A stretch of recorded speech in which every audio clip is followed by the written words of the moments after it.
Hello everyone, welcome back to our channel. आज मैं आपको बताने जा रही हूँ कंपनीज इन ओडो वर्जन 16। हम मल्टी कंपनीज किस हिसाब से क्रिएट कर सकते हैं और उसे मैनेज कर सकते हैं। तो उसके लिए हमें जाना होगा इनमें, और फिर आपको यहाँ पे मैनेज कंपनीज भी दिखाई दे रहा है। आप यहाँ से भी क्रिएट कर सकते हो, और यहाँ पे यूजर्स एंड कंपनीज की जो टैब है, यहाँ पे कंपनीज में जाके भी हम यहाँ पे नई कंपनी क्रिएट कर सकते हैं, राइट।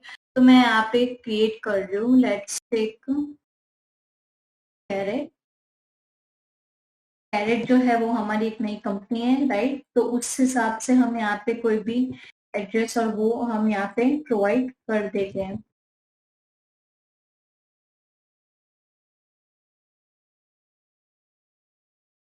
यहाँ पे हमने सिलेक्ट किया एड्रेस में इंडिया, और यहाँ पे कोई भी अभी के लिए टेम्पररी के लिए नंबर डाल देते हैं, और यहाँ पे ईमेल हमें डालना होगा, तो वो भी डाल देती हूँ मैं यहाँ पे।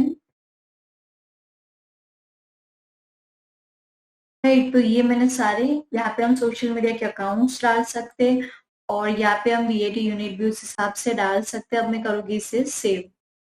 तो अब ये जो सेव हो रहा है, उसके बाद हम जाएंगे अपने ओडू का जो है वो डैशबोर्ड में। तो ये आ गया ओडू का डैशबोर्ड। तो मुझे डायरेक्टली करना हो कंपनी चेंज, तो हमें जाना होगा, ये आपको ये दिखाई दे रहा है, ये हमारा लॉगिन जो एडमिन है, उसके बाद जो मैं कंपनीज, तो यहाँ पे मैं सिलेक्ट करूंगी कैरेट।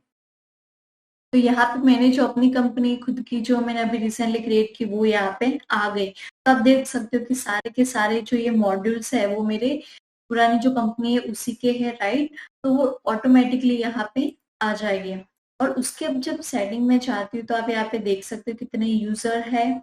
यहाँ पे हम उस हिसाब से लैंग्वेज भी ऐड कर सकते हैं, और डेट इन्फो और मैनेज कंपनीज, और मुझे हेडर का कलर कौन सा चाहिए, बटन का कलर कौन सा चाहिए, वो भी इन ईमेल चेंज कर सकती हूँ। यहाँ पे जो लेआउट भी है, इंटर कंपनी ट्रांजेक्शन होता क्या है, कोई भी मेरा जो सेल ऑर्डर जो है, राइट, वो मुझे दूसरी कंपनीज में दिखाना हो, राइट। कैरेट है तो कैरेट में अगर मुझे माय कंपनी में शिकागो या फिर सैन फ्रांसिस्को में मुझे दिखाना हो, तो ये जब भी मैं सिलेक्ट करती हूँ ना, तो जब इधर क्या लिखा है save this page and come back, अब मैं इसे करूंगी सेव, राइट। तो इंटर कंपनी में हमारे पास यहाँ पे बहुत सारे ऑप्शंस आते हैं, तो उस हिसाब से हमें उसे करना होता है इनेबल।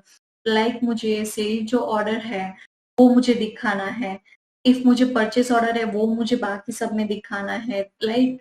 अगर मेरा यहाँ से सेल ऑर्डर बन रहा है तो सामने मेरा परचेज ऑर्डर बनना चाहिए। तो उस हिसाब से हम यहाँ पे चेंज कर सकते हैं। तो देखा, synchronise invoice and bill, invoice और बिल, तो मेरे यहाँ पे इस कंपनी में जब भी मैं इनवॉइस और बिल बनाती हूँ तो दूसरी कंपनीज में अपडेट हो जाना चाहिए। As same as sales purchase, और सेल एंड परचेज तो दोनों के दोनों, लाइक यहाँ से भी जितने भी सेल्स ऑर्डर और परचेज ऑर्डर करती हूँ, तो वो मेरी बाकी की जो दो कंपनीज है, माई कंपनी शिकागो और सैन फ्रांसिस्को, तो वो वहां पे भी अपडेट हो जाते हैं उस हिसाब से। यहाँ पे मुझे यूनिट ऑफ मेजर कौन सा सिलेक्ट करना, उस हिसाब से भी मैं यहाँ पे वॉल्यूम, और उस हिसाब से मैं यहाँ पे सारे कॉन्फ़िगरेशन जो है वो मैं यहाँ पे करूँगी कंपनी वाइज, राइट। और यहाँ पे मैं यूजर भी क्रिएट कर सकती हूँ इन स्पेसिफिक कंपनी, यहाँ पे लैंग्वेजेस सेट कर सकती हूँ।